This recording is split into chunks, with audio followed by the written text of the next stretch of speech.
له وأشهد أن لا إله إلا الله وحده لا شريك له وأشهد أن محمدا عبده ورسوله يا أيها الذين آمنوا اتقوا الله حق تقاته ولا تموتن إلا وأنتم مسلمون يا أيها الناس اتقوا ربكم الذي خلقكم من نفس واحدة وخلق منها زوجها وبث منهما رجالا كثيرا ونساء واتقوا الله الذي تساءلون به والأرحام إن الله كان عليكم رقيبا يا أيها الذين آمنوا اتقوا الله وقولوا قولا سديدا يصلح لكم أعمالكم ويغفر لكم ذنوبكم ومن يطع الله ورسوله فقد فاز فوزا عظيما اللهم صل على محمد وعلى آل محمد كما صليت على إبراهيم وعلى آل إبراهيم إنك حميد مجيد اللهم بارك على محمد وعلى آل محمد كما باركت على إبراهيم وعلى آل إبراهيم إنك حميد مجيد سبحانك لا علم لنا إلا ما علمتنا إنك أنت العليم الحكيم رب اشرح لي صدري ويسر لي أمري واحلل عقدة من لساني يفقه قولي لقد قال الله سبحانه وتعالى أعوذ بالله من الشيطان الرجيم من همزه ونفخه ونفثه بسم الله الرحمن الرحيم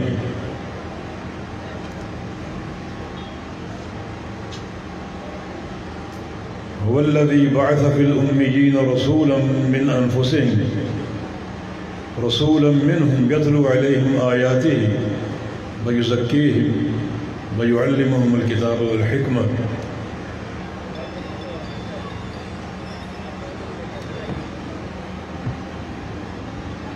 وقال رسول الله صلى الله تعالى عليه وسلم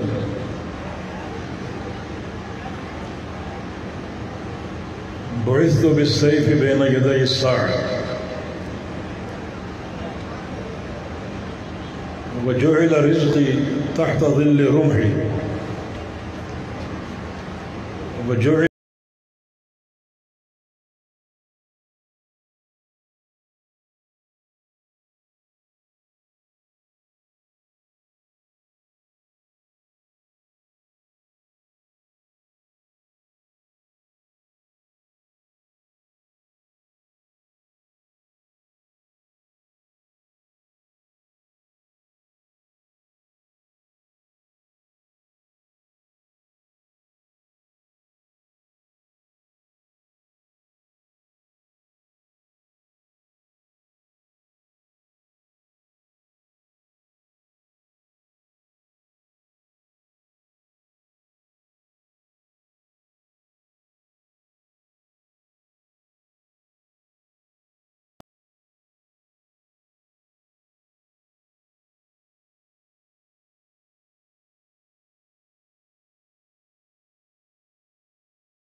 اس حدیث نے شافع کا تعین کر دیا کہ شافعین میں سے پہلا شافع محمد رسول اللہ صلی اللہ علیہ وسلم. باقی رہ گا مشروع کا تعین کہ آپ شفاعت کس کی کریں گے، مشروع کون ہوگا، یہ تعین باقی ہے. اس کے لیے دو حدیثیں آپ سن لیجیے، ایک صحیح بخاری کی، صحیح مسلم کی، جس کے راوی ابو ہریرہ رضی اللہ عنہ ہیں. انہوں نے نبی علیہ السلام سے ایک سوال کیا، من اسعد الناس بشفاعتک یوم القیامہ، یا رسول اللہ صلی اللہ علیہ وسلم وہ کون خوش نصیب لوگ ہیں جن کی آپ شفاعت فرمائیں گے، کون خوش نصیب؟ اس کا معنی سب کی شفاعت نہیں ہوگی، آپ کی امت میں سے وہ کون سے خوش نصیب انسان ہیں جن کی آپ شفاعت فرمائیں گے.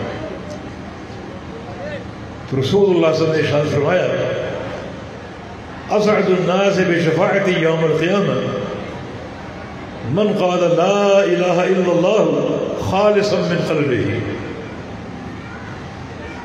میری شفاعت قیامت کے دن صرف ان خوش نصیب بندوں کو نصیب ہوگی جنہوں نے کلمہ لا الہ الا اللہ کا اقرار کیا، اعتراف کیا، اپنے دل سے بالکل خالص ہو کر، ایسا خالص ہو کر کہ ان کے اقرار توحید میں ایک سوئی کے ناکے کے برابر بھی شرک نہ ہو، ایک ذرے کے برابر بھی شرک نہ ہو، بالکل خالص اور مخلص ہو کر اس کلمے کو پڑھا، اس کو سمجھا اور اس کے تقاضوں کو اپنے اوپر نافذ کیا، وہ لوگ میری شفاعت کے مستحق ہیں. شفاعت کے تعلق سے ہم اپنے نظریات بہت پیش کرتے ہیں، وہ ہماری باتیں ہیں. جو شافع روزہ جزا محمد الرسول اللہ صلی اللہ علیہ وسلم، ان سے پوچھا گیا کہ شفاعت آپ نے کرنی، کن کی کریں گے؟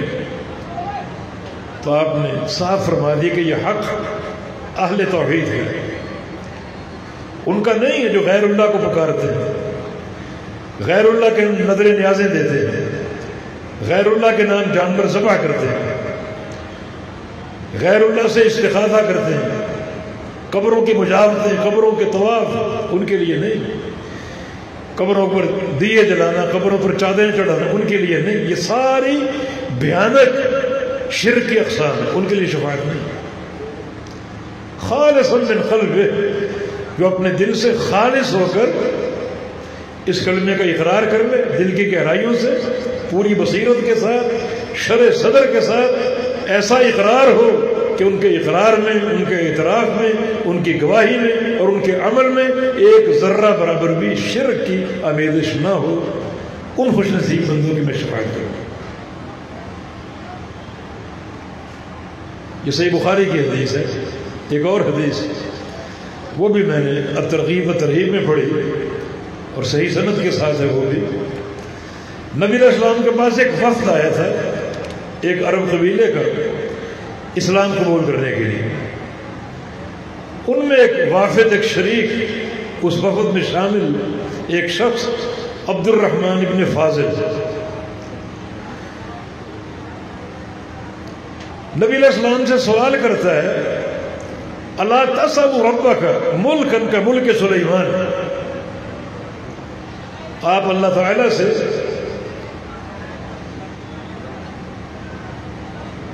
ایسے ملک کا سوال کیوں نہیں کرتے، ایسی سلطنت کا جیسا ملک اور سلطنت اللہ تعالیٰ نے سلیمان علیہ السلام کو دیا تھا، جیسی بادشاہت انہیں ملی، خزانے انہیں دیے گئے، تمام جن و انس اور درندوں پرندوں پر ان کی حکومت تھی، فراوانی تھی. تو ایسی بادشاہت آپ بھی طلب کر لیں، اللہ تعالیٰ سے سوال کریں، اللہ پورا کرے گا. آپ کی دعائیں رد نہیں ہوتی، بلکہ آپ کو تو پیشکش ہوئی ہے کہ اگر آپ کہیں تو یہ سارے پہاڑ سونے کے بن جائیں اور آپ کے ساتھ چلیں، جتنا چاہو سونا بانٹو. اور یہ جو حجر و شجر ہیں، یہ کنکر، انہیں ہیرے جواہرات بنا دیں، دولت کی ریل پیل ہو، ثروتوں اور خزانوں کے ڈھیر ہو، اگر چاہو تو ایسا کر دیں۔ فرمایا کہ نہیں، مجھے یہ عمارت نہیں چاہیے، بادشاہت نہیں چاہیے۔ احب ان آکل یوما واجوع یوما، میری تو دلی خواہش یہ ہے، تمنا یہ ہے کہ ایک دن کھانا کھاؤں، دوسرے دن فاقے میں گزاروں، بھوکا رہوں، مجھے یہ بادشاہت نہیں چاہیے۔ تو عرض کیا کہ بادشاہت آپ طلب کر لیں، قوم پیٹوں پر پتھر باندھ رہی ہے، گھروں میں فقر اور فاقہ ہے، تو یہ بادشاہت طلب کر لیں۔ رسول اللہ صلی اللہ علیہ وسلم نے ارشاد فرمایا کہ ان اللہ اعطانی افضل مما اعطى سلیمان، عبد الرحمن، اللہ تعالیٰ نے جو کچھ مجھے دیا ہے وہ سلیمان علیہ السلام کی بادشاہ سے کئی افضل ہے۔ ان کی بادشاہت پوری دنیا پر تھی، چند ہی ایسے بادشاہ گزرے جیسے ذوالقرنین جس کا قصہ سورہ کہف میں ہے، چند ہی ایسے بادشاہ جو پوری دنیا کے حاکم تھے، ان میں سلیمان علیہ السلام۔ فرمایا کہ مجھے اللہ تعالیٰ نے سلیمان علیہ السلام کی بادشاہت سے بھی افضل چیز دی۔ جی وہ کیا ہے؟ اللہ تعالیٰ نے مجھے ایک دعا دی ہے، ایک دعا کا اختیار دیا ہے کہ آپ مجھ سے جو چاہے مانگ لیں۔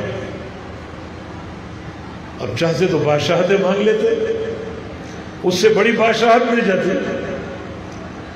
فرمایا کہ میں نے اس دعا کا حق دنیا میں استعمال ہی نہیں کیا۔ یہ امت کا درد ہے۔ جس دن طائف میں آپ کو لوگ پتھر مار رہے تھے، اتنی تکلیف آپ کو محسوس ہو رہی تھی کہ جس طرف آپ کا منہ تھا وہیں آپ بھاگ اٹھے، پورا لباس آپ کا خون سے رنگین ہے۔ جس وقت آپ احد کی ایک گھاٹی میں نڈھار ہو کر گر گئے تھے، دندان مبارک شہید ہو چکا تھا، چہرہ زخمی ہو چکا تھا اور سر میں خود کی کڑیاں داخل ہو چکی تھی، اس دن چاہتے تو اس دعا کا حق استعمال کر لیتے، لیکن نہیں۔ میں نے وہ دعا سنبھال لی، یہ حق قیامت کے دن استعمال کرنے کے لیے۔ تو پھر وہ کیسے استعمال کریں گے؟ فرمایا کہ میں اس دعا کا حق استعمال کروں گا قیامت کے دن شفاعت لامتی، اپنی امت کی بذریعہ شفاعت بخشوانے کے لیے، امت کو بذریعہ شفاعت بخشوانے کے لیے یہ حق میں استعمال کروں گا۔ لگتا ہے کہ ساری امت بخشی جائے گی، لیکن نہیں، اگلا جملہ وَهِيَ نَائِلَةٌ لِمَن مَّاتَ مِنْ أُمَّتِي لَا يُشْرِكُ بِاللَّهِ شَيْئًا۔ یہ بات سن لو کہ میری اس دعا کا اور شفاعت کا حق میری امت کے صرف اس انسان کو حاصل ہوگا جس کی موت اس طرح ہے کہ اس نے اللہ کے ساتھ کوئی شرک نہ کیا۔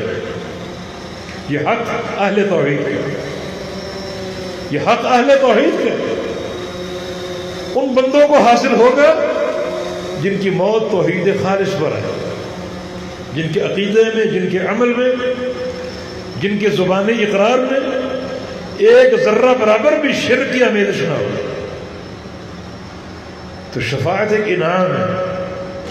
اب تک خلاصہ یہ ہے کہ نہ کوئی شافع اپنی مرضی سے بنے گا، نہ کوئی مشروع اپنی مرضی سے بنے گا، اور شفاعت کرنے والے شفاعت کریں گے صرف ان لوگوں کے لیے جو پوری زندگی توحید پر قائم رہے۔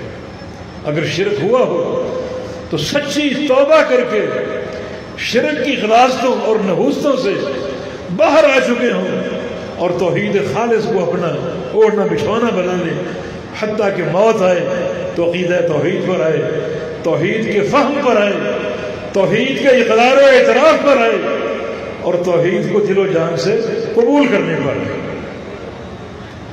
چونکہ یہ بہت بڑا انعام ہے، اس لیے سیدنا انس بن مالک نے نبی علیہ السلام سے یہ سوال کیا۔ نبی علیہ السلام کی بعثت پوری امت کے لیے۔ اب انس نے سوال کر لیا ان سے آپ نے وعدہ کر لیا.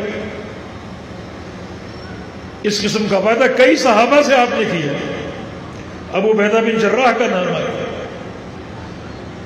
عبداللہ بن عمرو بن عاص کا نام آتا ہے, ابو موسیٰ اشعری کا نام آتا ہے. یہ سب وقتاً فوقتاً آپ کی خدمت میں آئے اور شفاعت کا سوال کیا اور آپ نے وعدہ فرمایا. لیکن بعثت الی الناس کافہ, میں تو پوری امت کا رسول ہوں تا قیام قیامت. آج میرے صحابہ مجھ سے سوال کر رہے ہیں, میں وعدہ کر رہا ہوں, لیکن میرے بعد آنے والے لوگ کیا کریں گے؟ وہ کس سے سوال کریں گے؟ اپنی خواہش کا اظہار وہ کس سے کریں گے؟ تو آپ نے یہ قاعدہ بیان کیا, تم بھی سن لو, تم محروم نہیں ہو. کوئی بندہ آج کے دور کا ہو, صحابہ کے, تابعین کے, اتباع تابعین کے, یا وہ قیامت کی آخری دیواروں تک پیدا ہونے والا انسان ہو, سب سن لو کہ اسعد الناس بشفاعتی یوم القیامہ من قال لا الہ الا اللہ خالصا من قلبہ, کہ شفاعت کا حق صرف ان لوگوں کو نصیب ہوگا جنہوں نے سچی توحید کا اقرار و اعتراف کیا.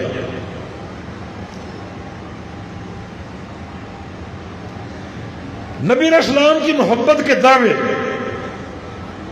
بہت اچھی چیز ہے, مگر یہ دعوے بھی قابل قبول ہوں گے عقیدہ توحید کی بنیاد پر. اگر توحید میں ذرہ برابر خلل, چاہے وہ ایک بال کی نوک کے برابر کیوں نہ ہو, تو محبت کے لاکھوں دعوے اور صبح سے شام تک آپ کی ذات اقدس پر درود پڑھنا اور سلام بھیجنا سب بیکار ہوگا جب تک توحید کی اساس درست نہ ہو. اور یہی شفاعت کا فارمولہ آپ نے پوری امت کو دے دیا کہ آج لوگ باری باری آ رہے ہیں اور شفاعت کا تقاضا کر رہے ہیں, میں ان سے وعدہ کر رہا ہوں, تو بعد والے لوگ کیا کریں گے وہ سن لیں. یہ شفاعت ساری امت کے لیے, لیکن کن افراد کے لیے؟ جو توحید خالص پر قائم رہیں اور ان کی موت بھی عقیدہ توحید پر ہے. یہ ایک بہت بڑا انعام. شفاعت جو ہے بہت بڑا اللہ کا فضل ہے. اللہ کے حبیب کی شفاعت کئی قسم کی ہوں گی. شفاعت کبریٰ تو حساب و کتاب شروع کرنے کے لیے, اس مقام پر نہ آدم علیہ السلام آئیں گے, نہ نوح علیہ السلام آئیں گے, نہ ابراہیم علیہ السلام آئیں گے, نہ موسیٰ علیہ السلام آئیں گے, نہ عیسیٰ علیہ السلام آئیں گے. یہ مقام صرف اور صرف میرے پیارے رسول کے لیے ہے کہ وہ حساب و کتاب شروع کرنے کے اللہ تعالیٰ سے شفاعت کریں. یہ آپ کا خاصہ اور آپ کا تمیز ہے جو آپ کو حاصل ہوگا. قیامت کے دن بہت سے خصائص آپ کو ملیں گے. آپ والی حوض کوثر ہوں گے اور کوئی نہیں. آپ صاحب مقام محمود ہوں گے اور کوئی نہیں. لواء الحمد آپ کے ہاتھ میں ہوگا اور کسی کے ہاتھ میں نہیں ہوگا. آدم علیہ السلام سے لے کر عیسیٰ علیہ السلام تک سارے نبی آپ کے جھنڈے کے نیچے ہوں گے اور کوئی نہیں ہوگا. قیامت کے امام آپ ہوں گے, قیامت کے خطیب آپ ہوں گے, الغر المحجلین کے قائد آپ ہوں گے, صاحب وسیلہ آپ ہوں گے. اور وسیلہ قیامت کے دن وہ قرب ہے اللہ تعالیٰ کا, اتنا قرب, اتنی قرابت کہ یہ قرب اور کسی کو حاصل نہیں ہوگا. یہ آپ کے خصائص ہیں. آپ کے ان خصائص سے آپ کی امت بھی مستفید ہوگی. نبی علیہ السلام کے ارشاد گرامی ہے, نحن الآخرون السابقون, ہم وہ امت ہیں جن کا زمانہ سب سے قیامت قائم ہوگی, جنت میں سب سے پہلے میری امت جائے گی. یہ آپ کا خاصہ ہے کہ اول شافع آپ ہیں. یہ آپ کا خاصہ ہے اول مشفع آپ ہیں. یہ آپ کا خاصہ ہے کہ سب سے اول جنت کے دروازے کو دستک دینے والے آپ ہوں گے. اور یہ آپ کا خاصہ ہے کہ سب سے پہلے جنت میں آپ داخل ہوں.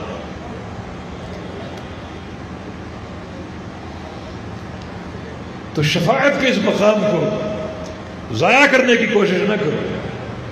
یہ فرقہ بندیاں ہماری اپنے علماء سو کی ہیں. اللہ پاک نے ہم سے ڈرایا, ہم سب کو تنبیہ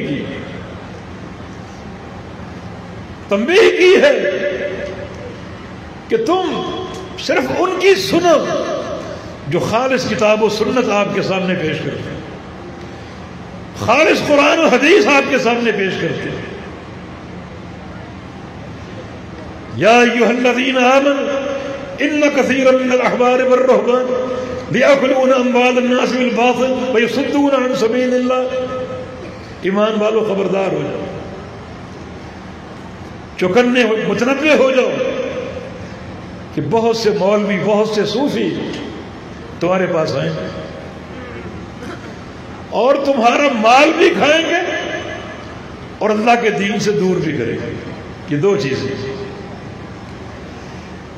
جنہیں خالص دین پیش کرنا ہوتا ہے ان کی نظریں تمہاری جیبوں پر نہیں ہوں، وہ تم سے فیسوں کے مطالبے نہیں کریں گے. علماء ربانیین سچی مخلصانہ دعوت آپ کو پیش کریں گے، تو ان لوگوں سے چکنے رہو جو تمہارا مال بھی کھائیں گے اور اللہ کے دین سے دور بھی کریں گے. جو سچا دین پیش کرتے ہیں ان کو مال نہیں ملتا، اور جو دین سے دور کرتے ہیں ان کے پاس مال کمانے کے ہزاروں بہانے ہوتے ہیں. اس شفاعت کے مقام کو ضائع کرنے کی کوشش نہ کرو. اللہ تعالیٰ کا یہ انعام ہے جو شرعی نصوص کی روشنی میں آپ کے سامنے پیش کر دیا. تو سیدنا انس بن مالک رضی اللہ عنہ اسی لیے پیارے پیغمبر کے پاس آئے اور آپ سے یہ وعدہ لیا کہ آپ میری شفاعت کیجیے، اور آپ نے وعدہ فرما لیا. یہ ہے آپ کے پہلے سوال کا جواب، شفاعت کی حقیقت اور شفاعت کی اہمیت. یہ شفاعت صرف اللہ کے پیغمبر نہیں کریں گے، اور بھی بہت سے صالحین کریں گے، فرشتے کریں گے، سابق انبیاء کریں گے، انبیاء سابقین کریں گے، ملائکہ کریں گے.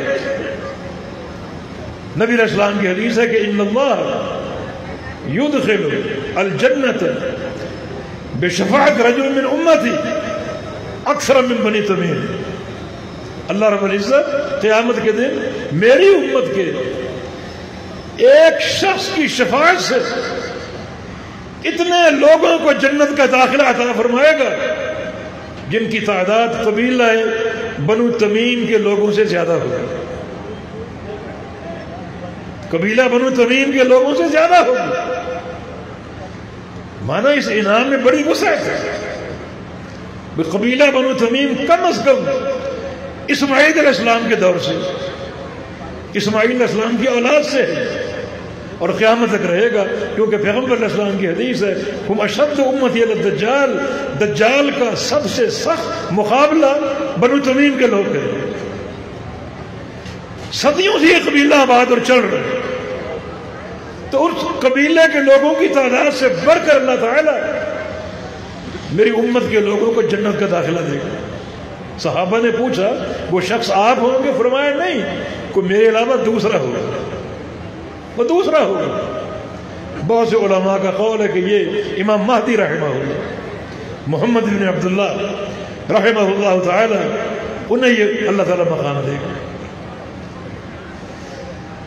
لیکن فارمولہ وہی ہے کہ شفاعت اہل توحید کا حق ہے، شرک کرنے والوں کا نہیں. لا یشفعون الا لمن ارتضى، شفاعت کرنے والے شفاعت کریں گے صرف ان لوگوں کی جن کی شفاعت اللہ پسند کرے گا. اور شرک کرنے والے تو دن رات اللہ کی غیرت کو دلکارتے ہیں، اس کی غیرت کو چیلنج کرتے ہیں. اللہ ان سے کیسے راضی ہو؟ وہ اللہ کو ناراض کرنے والے. اور شفاعت حق ہے ان لوگوں کا جن سے اللہ راضی ہوگا، اور یہ لوگوں کو جنت کا داخلہ اس شفاعت کے ذریعے نصیب ہوگا. پھر اللہ کے پیارے پیغمبر ایک اور شفاعت کریں گے، جو موحد گناہگار جہنم میں داخل کیے جائیں گے انہیں جہنم سے نکالنے کی سفارش. تھے موحد لیکن گناہگار تھے صاحب توحید لیکن معصیتوں کا ارتکاب کرنے والے، انہیں ان کے گناہوں کی سزا جہنم میں ڈلوا کر دی جائے گی. پھر اللہ کے پیارے حبیب شفاعت کریں گے، اللہ پاک ان کی شفاعت قبول کر کے ان نافرمانوں کو، موحدین کو جہنم سے نکالے گا. شفاعت کی ایک صورت یہ بھی ہے کہ بعد اہل جہنم کے عذاب کی تخفیف کی آپ شفاعت کریں. جہنم سے نکالے تو نہیں جائیں گے، مگر کئی وجوہات کی بنا پر ان کا عذاب ہلکا ضرور کر دیا جائے گا. یہ بہت سی اقسام ہے، لیکن اساس اس کی، بنیاد اس کی عقیدہ توحید. اس کے لیے محنت ہو. یہ کلمہ لا الہ الا اللہ کیا ہے، اس کا معنی کیا ہے، اس کے تقاضے کیا ہیں، اس کی شرائط کیا ہیں، ان سب کو ماننا اور پہچاننا ضروری ہے. دوسری بات یہ کہ رسول اللہ صلی اللہ علیہ وسلم نے جناب انس کے پوچھنے پر یہ بتایا کہ سب سے پہلے مجھے پل صراط کے پاس تلاش کرنا، پل صراط کے پاس. یہ کیوں؟ پھر اس کے بعد میزان کے پاس، یہ کیوں؟ پھر اس کے بعد حوض کوثر کے پاس، یہ کیوں؟ بس یہ تین باتیں مزید ہم نے اٹھانی اور ان پر مختصر بات کرنی. در حقیقت ان تین مقامات کا تعین ہم سب کی تنبیہ کے لیے کہ ان مقامات کی تیاری کر کے آنا. سب کو اس کا سامنا، سب کو یہاں کامیابی کی ضرورت ہے. پہلا مقام پل صراط ہے. پل صراط کیا ہے؟ یہ ایک تیز دھار پل ہے. تیز دھار، دنیا میں تیز دھار چیز بلیڈ ہے، ایک ریزر ہے، اس کی دھار تیز ہوتی ہے. سمجھے کہ ایک لمبا ریزر جہنم کی پشت پر نصب، یہ راستہ، یہ پل صراط. جہنم کی پشت پر یہ طویل ریزر نصب، اس کو عبور کرنا ہے، اس پر چلنا ہے. ایک تو یہ تیز ہوگا. ایک حدیث کے مطابق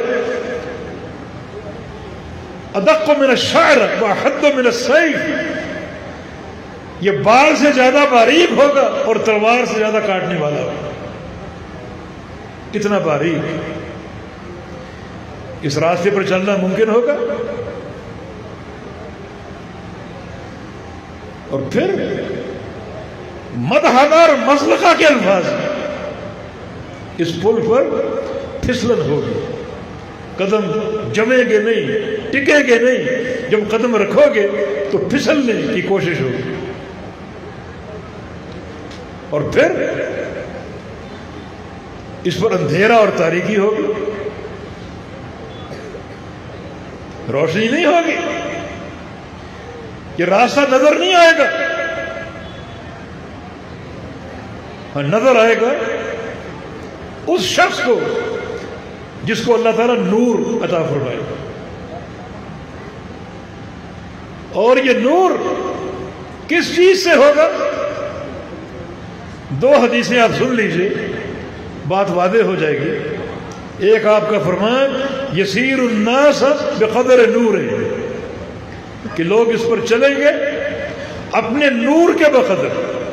نور متفاوت ہے، کسی کے پاس زیادہ، کسی کے پاس کم. حتیٰ کہ ایک حدیث میں آتا ہے کچھ لوگ ایسے بھی ہوں گے جن کا نور اتنا کم ہوگا کہ ان کے پاؤں کے ایک انگوٹھے میں نور کا نقطہ ہوگا بس.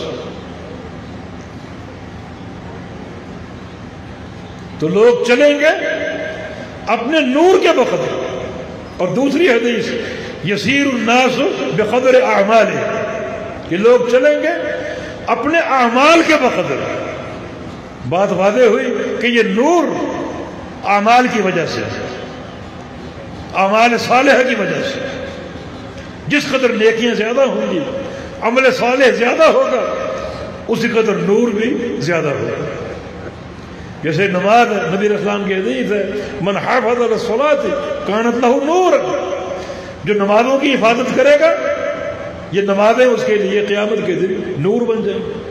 بشر المشائین فی الظلم بنور تام من یوم القیامہ، جو لوگ تاریکیوں میں چلتے ہیں، نماز پڑھنے کے لیے گھر سے جاتے ہیں اندھیروں میں، انہیں بشارت دے دو قیامت کے دن مکمل نور کی. تو باقی اعمال بھی ہیں، روزے ہیں، حج ہے، زکوٰۃ ہے، جہاد ہے. دیگر فرائض ہیں، نوافل ہیں، ان سے بھی نور پیدا ہوگا، نور ملے گا تو پل صراط پر گزرنا، چلنا یہ ممکن ہوگا بقدر نور۔ تو اعمال مختلف ہیں، کسی کے زیادہ کسی کے کم،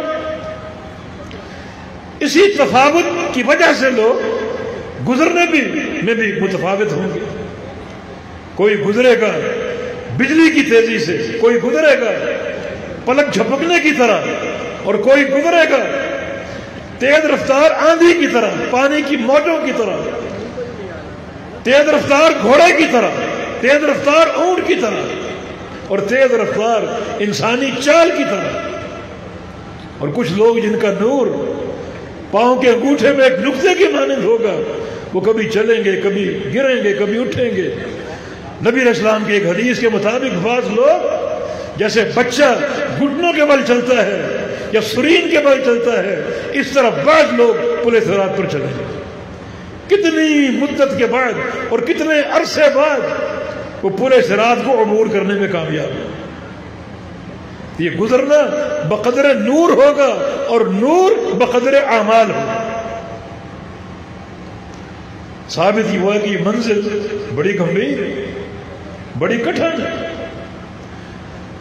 اسی منزل پر شفاعت کھل جائے گی، شفاعت حلال ہو جائے گی، تو اللہ کے پیارے پیغمبر جن کو امت کا درد ہے بار بار آ رہے ہیں پل صراط کی منزل کے پاس، اور آ کر شفاعت پر اللہم سلم اللہم سلم، یا اللہ میری امت کو سلامتی عطا فرما دے، میری امت کو سلامتی عطا فرما دے۔ فارمولہ وہی ہے، توحید خالص کا، توحید خالص کا، پوری امت جنت میں داخل نہیں ہوگی۔ نبی علیہ السلام کی حدیث اللہ تعالیٰ نے مجھے اختیار دیا کہ یا تو شفاعت لے لو یا اپنی آدھی امت جنت میں لے لو، تو فاخترت الشفاعت، میں نے شفاعت کو اختیار کیا، شفاعت کو پسند کر لیا۔ مانا آپ شفاعت کے ذریعے آدھی امت سے زائد لوگوں کو جنت میں انشاءاللہ پہنچائیں گے، مگر اساس عقیدہ توحید۔ جنت حرام ہے اہل شرک کے لیے، مشرکین اللہ تعالیٰ کی غیرت کو للکارتے ہیں اور چیلنج کرتے ہیں۔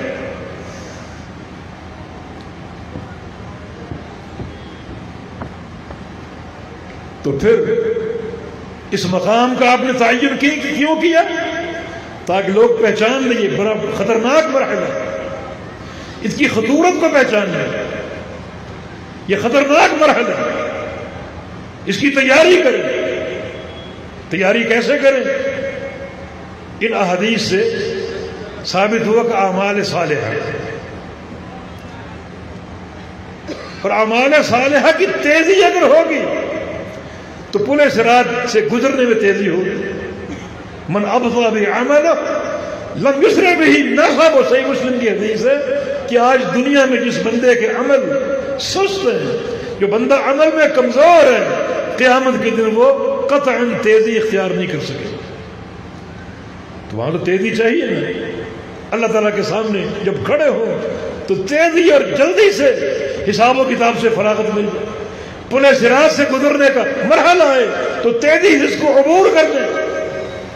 لیکن اس کا فارمولہ سن لو، من ابطأ بعملہ لم یسرع بہ نسبہ، آج جس کا عمل کمزور ہے، جو عمل میں سست ہے، قیامت کے دن کوئی تعلق، کوئی مال اس کو تیز نہیں چلا سکے گا، تیز نہیں کر سکے گا۔ اخروی تیزی جو ہے وہ دنیا میں اعمال صالحہ کی تیزی کے ساتھ۔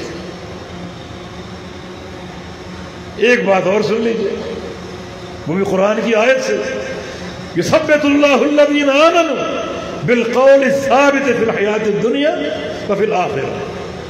اللہ تعالیٰ ثابت قدمی دے گا، اور دے گا اہل ایمان کو، ہر ایک کو نہیں، اہل ایمان کو ثابت قدمی دے گا۔ اور کیوں دے گا، کیسے دے گا؟ بالقول ثابت، قول ثابت کی برکت سے ثابت قدمی ملے گی، قول ثابت کی برکت سے۔ یہ قول ثابت کیا ہے؟ عبداللہ بن عباس رضی اللہ عنہما، اللہ کے پیغمبر کے صحابی مفسر قرآن، فرماتے ہیں کہ قول ثابت جو ہے وہ لا الہ الا اللہ ہے۔ لیکن یہ کلمہ صرف رٹنے کا کلمہ نہیں ہے. 10,000 دانے کی تصویر آپ کے ہاتھ میں ہو, صبح سے شام تک پھیرتے رہو لا الہ الا اللہ لا الہ الا اللہ, کوئی فائدہ نہیں جب تک اس کا فہم حاصل نہ ہو اور اس کے تقاضوں کو اپنے عقیدے کا حصہ نہ بنا. تو اللہ تعالیٰ ثابت قدمی دے گا. یہ ثابت قدمی کی ضرورت ہے اس پل صراط کے مرحلے میں. ابھی آپ نے بخاری شریف کے حوالے سے سنا کہ وہاں پھسلن ہوگی, پھسلن, قدموں کو استقرار نہیں ملے گا, قدم جمیں گے نہیں, ٹکیں گے نہیں, لیکن جمیں گے, ٹکیں گے. اللہ جن کو جمائے گا اور ٹکائے گا, کن کو؟ جن کے پاس قول ثابت ہے لا الہ الا اللہ, ایک صحیح اقرار ہو, صحیح فہم ہو, صحیح عمل ہو, صحیح عقیدہ ہو اور صحیح تقاضوں کو اپنانے والا ہو. یہ تیاری, ایک تو قول ثابت تیار کر لو, اللہ تعالیٰ قدموں کا ثبات دے گا, دنیا میں ثابت قدمی دے گا, عقیدے پر اور ایمان کی ثابت قدمی. ورنہ بہت سے لوگ منحرف ہیں, لیکن اگر تمہارا تعلق اس قول ثابت کے ساتھ گہرا اور مضبوط ہے تو اللہ دنیا میں ثابت قدمی دے گا, گمراہ نہیں ہونے دے گا. قبر میں جاؤ کہ فرشتے آ جائیں گے, من ربک من نبیک ما دینک, سوال کریں گے. اللہ رب العزت فرشتوں کے مناقشے اور سوال کے موقع پر بھی ثابت قدمی دے گا اسی قول ثابت کی برکت سے. اور کل قیامت کا دن ہوگا, اللہ تعالیٰ کے سامنے کھڑا ہونا پڑے گا حساب و کتاب کے لیے. اللہ تعالیٰ وہاں بھی ثابت قدمی دے گا اسی قول ثابت کی برکت سے. اور جب آگے اگلے مرحلے میں پل صراط سے گزرنے کا وقت آئے گا, اپنے قدم رکھو گے, ٹکاؤ گے, قدم ٹکے گا نہیں مگر اللہ تعالیٰ ٹکا دے گا, ثابت قدمی عطا فرما دے گا اسی قول ثابت کی برکت سے. اس مرحلے کی تیاری کے ضروری اقدامات ہیں. یہ مرحلہ بڑا گمبھیر ہے, ضروری اس کے اقدامات. یہ ہوگا پہلا مقام. اور آپ کے دوسرے سوال کا جواب آ گیا, کیا آپ صلی اللہ علیہ وسلم پل صراط کی منزل پر کیوں ہوں گے, بار بار کیوں آئیں گے؟ ان لم تجدنی عند الصراط, اگر مجھے پل صراط کے پاس نہ پاؤ تو پھر تجدنی عند المیزان, قریب ہی میزان کا مرحلہ ہوگا جہاں ترازو نصب ہوگا اور اعمال تولے جائیں گے, وہاں تمہیں مل جاؤں گا. تو میزان کے پاس کیوں, میزان کے پاس کیوں ملیں گے؟ مرحلہ میزان کی خطورت واضح کرنے کے لیے, کیونکہ یہیں سے جنت اور جہنم کے قافلے روانہ ہوں گے جنہیں پل صراط سے گزارا جائے گا. اعمال کے وزن کے بعد 2 پلڑے ہوں گے, ایک نیکیوں کا, دوسرا گناہوں کا. نیکیاں اور بدیاں تولی جائیں گی اور یہیں سے نتائج مرتب ہوں گے اور جنتی اور جہنمی اپنے ٹھکانوں کی طرف روانہ ہوں گے. پل صراط کو عبور کر کے, یہ جو عبور نہ کر سکے وہ رستے ہی میں جہنم میں گر جائیں گے اور جہنم کا لقمہ بن جائیں گے. یہ وزن کیا چیز ہے؟ وزن کیا چیز ہے؟ در حقیقت وزن ہی, اعمال کا وزن ہی حقیقی کامیابی کی نشانی ہے, حقیقی کامیابی کی نشانی. اعمال کا وزن, اعمال کی گنتی نہیں, گنتی ہوگی, وزن اعمال سے قبل گنتی ہوگی تاکہ عمل پورا چیک کیا جائے کہ میرے بندے تیری عمر 50 سال تھی, 50 سال کی ساری نمازیں گن کر بتا رہا ہوں, اتنی نمازیں بنتی, ثابت کرو. تیرا مال ہم نے گنا ہوا ہے, تیرا مال مثلا 10 کروڑ تھا, 10 کروڑ کی یہ زکوٰۃ بنتی ہے, ایک ایک پیسہ زکوٰۃ کا ثابت کر. 50 سال کے روزے ثابت کر. صاحب حیثیت تھا, اپنا حج ثابت کر. یہ گنتی کا مرحلہ, تعداد ہے, اعمال کا مرحلہ. یہاں کئی لوگ کامیاب ہوں گے, کئی لوگ ناکام ہوں گے. ناکام کون ہے؟ جو اپنی نمازیں پوری نہ کر سکے, روزے پورے نہ کر سکے, زکوٰۃ کا پورا حساب نہ دے سکا، اور یہاں کامیاب کون ہے؟ جس کی نمازیں پوری ہیں، روزے پورے ہیں، زکوٰۃ کی ادائیگی پوری ہے، مرحلہ کامیاب ہو گیا۔ لیکن آگے بڑھو، ابھی حساب فائنل نہیں ہوا، آگے بڑھو فائنل حساب کے لیے۔ حساب فائنل ہوگا اس میزان کے پاس۔ نمازیں پوری ہیں، ٹھیک ہے، روزے پورے ہیں، ٹھیک ہے، زکوٰۃ پوری ہے، ٹھیک ہے، حج ہے، عمرے ہیں، جہاد ہے، فرائض اور نوافل ہیں، ٹھیک ہے۔ اب ان ساری نیکیوں کو ڈالو اس پلڑے میں، نیکیوں کے پلڑے میں۔ نمازیں ڈال دو، روزے ڈال دو، حج عمرے ڈال دو، زکوٰۃیں ڈال دو۔ دوسرے پلڑے میں گناہوں کو ڈالو۔ اب یہ وزن حقیقی نتیجہ مرتب کرے گا، یہ وزن حقیقی نتیجہ مرتب کرے گا۔ اگر نیکیوں کا پلڑا بھاری ہو گیا تو بندہ کامیاب ہے۔ بس بتانا یہ ہے کہ کن نیکیوں کا وزن بنے گا، ہر نیکی کا نہیں،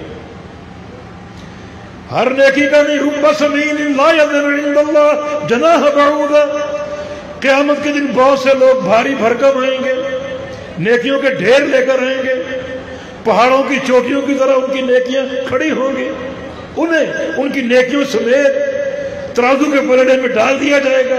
جب تولا جائے گا ان کا وزن ایک مچھر کے پر کے برابر بھی نہیں ہوگا۔ کہاں گئی وہ نمازیں، وہ تہجد، وہ عمرے، کہاں گئے وہ؟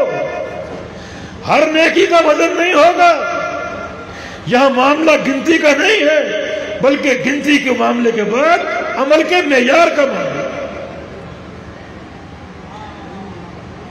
وہ نیکی وزنی ہوگی جس میں معیار کی دو چیزیں موجود ہیں، ایک اخلاص، ریاکاری نہ، یہ دکھاوا، نمود و نمائش قطعاً نہ، نیکی چھوٹی ہو بڑی ہو مکمل اخلاص کے ساتھ، ریاکاری نہ۔ انما الاعمال بالنیات وما امروا الا لیعبدوا اللہ مخلصین لہ الدین یوم تبلی السرائر۔ اللہ اکبر۔ قیامت کے دن ہر عمل کے تعلق سے تمہارے دلوں کے بھید نکالے جائیں گے۔ یہ بندے کا حج ہے، 10 لاکھ کا پیکج تھا، 40 دن مکہ مدینہ میں گزارے، یہ اس کا حج ہے، ٹھیک ہے۔ اب اس کے دل کا بھید نکالو کہ اس نے حج کس نیت سے کیا، ریاکاری کی نیت سے یا اخلاص سے۔ اخلاص ہوگا حج قبول ہوگا، صرف قبول نہیں ہوگا بلکہ ایک حج 700 حج بن جائے گا۔ واللہ یضاعف لمن یشاء۔ اخلاص اگر نہیں ہے وہ حج برباد ہے، مردود ہے۔ اللہ تعالیٰ کو ایسے عمل کی کوئی ضرورت نہیں جس عمل میں اللہ کے ساتھ غیر اللہ کا نام شامل ہو جائے، ریاکاری کی صورت میں اور دکھاوے کی صورت میں، وہ نیکی برباد ہے۔ تو یہ اولین معیار ہر نیکی کے لیے، وہ آپ کا حج ہو، عمرہ ہو، وہ آپ کے تہجد ہو، فرائض ہو، نوافل ہو، نمازیں ہو، روزے ہو، یہ ہر نیکی کے وزنی ہونے کا پہلا معیار اخلاص کے ساتھ۔ دوسرا معیار یہ ہے کہ وہ نیکی مطابق ہو اللہ کے حبیب کے طریقے اور اللہ کے حبیب کی سنت۔ بس نماز کیسے پڑھے؟ صلو کما رأیتمونی اصلی، جیسے مجھے پڑھتے ہوئے دیکھتے، نبی علیہ السلام کا طریقہ۔ یہی تو محبت کا امتحان ہے۔ یہ جملے نوٹ کر لو، دن میں 5 بار اذان ہوتی، جو ہی مؤذن اللہ اکبر کہتا ہے، اذان شروع کرتا ہے، لوگوں کا 2 طرح سے حساب شروع ہو جاتا ہے، 2 طرح سے امتحان شروع ہو جاتا ہے۔ ایک اللہ کی محبت، ایک اللہ کے رسول کی محبت۔ اب سب دیکھے جا رہے ہیں، سب کو دیکھا جا رہا ہے، اللہ تعالیٰ سے محبت ہے یا نہیں، اللہ کے رسول سے محبت ہے یا نہیں۔ یہ دن میں 5 موقع پر 5 مرتبہ تمام لوگوں کا امتحان ہے، آزمائش ہے، اللہ کی محبت کے تعلق سے اور اللہ کے رسول کی محبت کے تعلق سے۔ اللہ تعالیٰ کی محبت کا امتحان یہ ہے کہ اب یہ بندہ کیا کرتا ہے، اٹھتا ہے نہیں اٹھتا، نماز کے لیے جاتا ہے نہیں جاتا، اور یہ نماز اللہ تعالیٰ کے لیے ادا کرتا ہے نہیں کرتا، ریاکار تو نہیں ہے، اخلاص کے ساتھ، پوری خشیت کے ساتھ، حضور قلبی کے ساتھ نماز پڑھتا ہے نہیں پڑھتا۔ تو امتحان میں کامیاب کون ہے کہ جو ہی مؤذن نے اللہ اکبر کہا آپ کھڑے ہو گئے۔ کوئی میٹنگ چل رہی ہے، ہوتی رہے گی، بعد میں دکان ہے چلتی رہے گی، دوست خوشگپیاں ہو رہی ہیں، کوئی ضرورت نہیں، بعد میں یہ موقع ہوں گے۔ ابھی تو اللہ کی ندا آ گئی، اللہ کی طرف سے بلاوا آ گیا، اور آپ کا امتحان شروع ہو گیا کہ محبت سچی ہے یا جھوٹی ہے۔ اگر فوراً کھڑے ہو گئے، جیسا کہ اللہ کے حبیب کی سنت تھی، ام المومنین فرماتی ہے کہ کان رسول اللہ صلی اللہ علیہ وسلم یحدثنا ونحدثه، اللہ کے پیارے پیغمبر گھر میں تشریف فرما ہوتے، ہم سے باتیں کر رہے ہوتے، ہم آپ سے باتیں کر رہے ہوتے، فَإِذَا أُذِنَ لِلصَّلَاةِ، لیکن جو ہی نماز کی اذان ہوتی، آپ اذان سنتے، اللہ اکبر جو ہی سنتے، قام كأنه لا يعرفنا، تو آپ کھڑے ہو جاتے، یوں کھڑے ہوتے کہ وہ اللہ کے پیارے پیغمبر ہمیں پہچانتے ہی نہیں، ہمارا کوئی تعلق ہی نہیں، اس سے قبل باتیں ہو رہی ہیں، اذان سنتے ہی آپ کی حالت اور کیفیت یہ ہوتی کہ کوئی آپ ہم کو پہچانتے ہی۔ یہ ہے صدق محبت، سچی محبت کا امتحان ہے۔ دوسرا جو محبت کا امتحان وہ اللہ کے حبیب کی محبت کا امتحان ہے کہ چلا اٹھ کے نماز کے لیے جا رہا ہے، اخلاص بھی ہے، مسجد میں صف اول میں کھڑا ہے، ٹھیک ہے، پہلے امتحان میں کامیاب ہے، لیکن محبت رسول کا امتحان یہ ہے کہ نماز کس طریقے سے پڑھتا ہے، جس کی محبت کا دعویٰ ہے اس کے طریقے سے پڑھتا ہے یا اپنے باپ دادا کے طریقے سے پڑھتا ہے۔ یہ بھی ایک امتحان ہے۔ جو ہی اذان شروع ہوتی ہے، دو طرح کا امتحان لوگوں پر قائم ہے، ایک اللہ کی محبت کا امتحان، دوسرا اللہ کے رسول کی محبت کی سچائی کا امتحان ہے۔ یہ اس کا فائدہ آج قیامت کے دن مرحلہ میزان، اللہ کی محبت اور اللہ کے رسول کی محبت۔ اللہ کی محبت کیا ہے کہ عمل اخلاص کے ساتھ کرو، اور اللہ کے رسول کی محبت کیا ہے کہ عمل آپ کے طریقے کے مطابق کرو۔ اب یہ نیکی وزنی ہوگی۔ وہ بھاری بھرکم شخص جس کے اعمال صالحہ پہاڑوں کی چوٹیوں کی طرح کھڑے تھے، جب تولا گیا تو مچھر کے پر کے برابر بھی نہ نکلی۔ کیوں؟ نیکیاں ہیں، نمازیں روزے ہیں، معیار سے خالی، اخلاص نہیں ہے۔ جب اخلاص تو ہے اللہ کے پیارے پیغمبر کی سنت اور آپ کے طریقے کی اتباع نہیں۔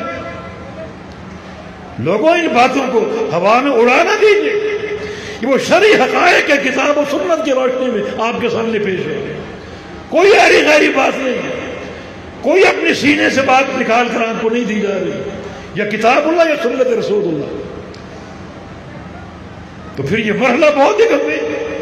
بہت لوگ ایسے ہوں گے جو تعداد اعمال میں تو کامیاب ہو چکے، مگر وزن اعمال میں دھڑام گر جائیں گے، ناکام ہو جائیں گے۔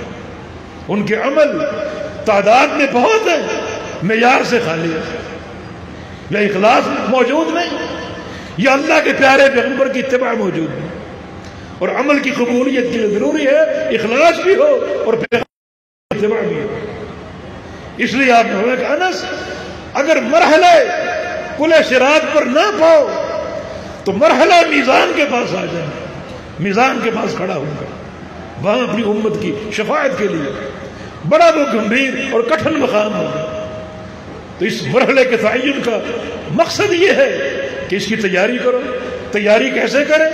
ایک عمل کی کثرت ہو، دوسرا عمل اخلاص کے ساتھ ہو، تیسرا عمل اللہ کے پیارے پیغمبر کی غلامی اور آپ کی اتباع اور آپ کی اطاعت کے ساتھ، تب کامیابی ممکن ہے۔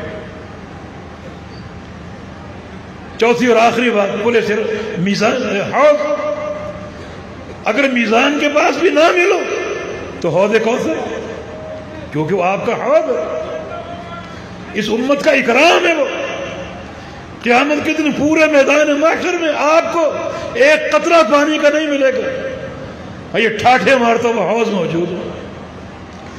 جنت کی 2 نہروں کا پانی اس حوض میں گرے گا، آب خورے آسمان کے ستاروں کے برابر، اور پانی دودھ سے بڑھ کر سفید، شہد سے بڑھ کر میٹھا، اور برف سے زیادہ ٹھنڈا ہوگا۔ نبی علیہ السلام کی حدیث ہے من شرب شربۃ منہ لم یظمأ حتی یدخل الجنہ، یا لا یظمأ حتی یدخل الجنہ، جس شخص کو حوض کوثر کے پانی کا ایک گھونٹ نصیب ہو جائے، میدان محشر 50,000 سال کے برابر ہوگا، اور سورج 1 میل کے فاصلے پر ہوگا، ایک گھونٹ اگر مل گیا تو جنت کے داخلے تک اس کو پیاس نہیں لگی۔ اس کی اہمیت کو پہچانو، یہ پانی بھی ہر ایک کو نہیں ملے گا۔ صحیح بخاری کی حدیث کے مطابق، دیگر کتب حدیث کی صحیح اللہ کے پیارے پیغمبر کے فرامین کے مطابق، کئی لوگ حوض کوثر کی طرف بڑھیں گے، حوض کوثر کی طرف بڑھیں گے، چہرے ان کے مسلمانوں والے، اور اللہ کے نبی صلی اللہ علیہ وسلم شدت اشتیاق سے ان کا انتظار کریں گے۔ جبریل امین سامنے آ جائیں گے، حائل ہو جائیں گے، رستے میں گرفتار کرنے کے لیے روک لیں گے، فرمائیں گے امتی امتی، میری امت، ان کو آنے دو، کیوں روکا جائے؟ جبریل امین کیا فرمائیں گے؟ انک لا تدری ما احدثوا بعدک، آپ نہیں جانتے انہوں نے آپ کے بعد کیسی کیسی بدعتیں جاری کی، آپ نہیں جانتے۔ یہ بدعتی لوگ نمازیں پڑھتے تھے، روزے رکھتے تھے، مگر ان کی عقیدے میں، اعمال میں بدعات شامل ہے۔ بدعت کیا ہے؟ ہر وہ عمل بدعت ہے جو کتاب و سنت سے ثابت نہ، اور آپ اس کو نیکی سمجھ کر کریں۔ اس میں جہاد کی ریل گاڑی نہیں آتی، جہاد میں بیٹھنا کوئی نیکی سمجھ کر نہیں ہوتا، ریل گاڑی کا سفر کوئی نیکی سمجھ کر نہیں ہوتا، یہ دنیاوی ترقی ہے۔ بدعت جو ہے وہ دین کا عمل نیکی سمجھ کر کیا جائے، حالانکہ نہ وہ قرآن میں ہے نہ وہ حدیث میں۔ بہت سے محدثین نے صراحت کی ہے کہ شیطان کو عام گناہوں سے زیادہ بدعت سے محبت ہے۔ گناہوں کی بخشش ممکن ہے، بدعت کی بخشش ممکن نہیں۔ ان اللہ حجب التوبۃ عن کل صاحب بدعہ، نبی علیہ السلام کا فرمان ہے، اللہ تعالیٰ نے بدعتی انسان سے توبہ کو چھپا دیا۔ وہ سمجھتا ہے کہ یہ اچھا عمل ہے، کیونکہ شیطان اپنا بدعت کا راستہ سجا کر پیش کرتا ہے، ملمہ سازی کے ساتھ پیش کرتا ہے، اس میں ظاہری چمک دمک ہوتی ہے، اور سمجھتا ہے یہ نیکی۔ توبہ کیسے کرے؟ توبہ تو وہ انسان کرے جس کو گناہ کا احساس ہو جائے۔ ایک زانی اپنی زنا سے توبہ کر سکتا ہے، کسی مرحلے میں اس کو اس گناہ کا احساس ہو سکتا ہے، چور توبہ کر سکتا ہے، ڈاکو توبہ کر سکتا ہے، شرابی توبہ کر سکتا ہے۔ بدعتی توبہ کیسے کرے؟ وہ تو گناہ سمجھتا ہی نہیں، وہ تو نیکی سمجھتا ہے، کیسے توبہ کرے؟ اللہ نے بدعتی انسان سے توبہ کو چھپا دیا، اس کو توبہ کی توفیق ہی نہیں ملی، گرفتار ہو چکا۔ کیوں روکا گیا؟ انک لا تدری ما احدثوا بعدک، آپ نہیں جانتے انہوں نے آپ کے بعد کیسی کیسی بدعتیں جاری کی۔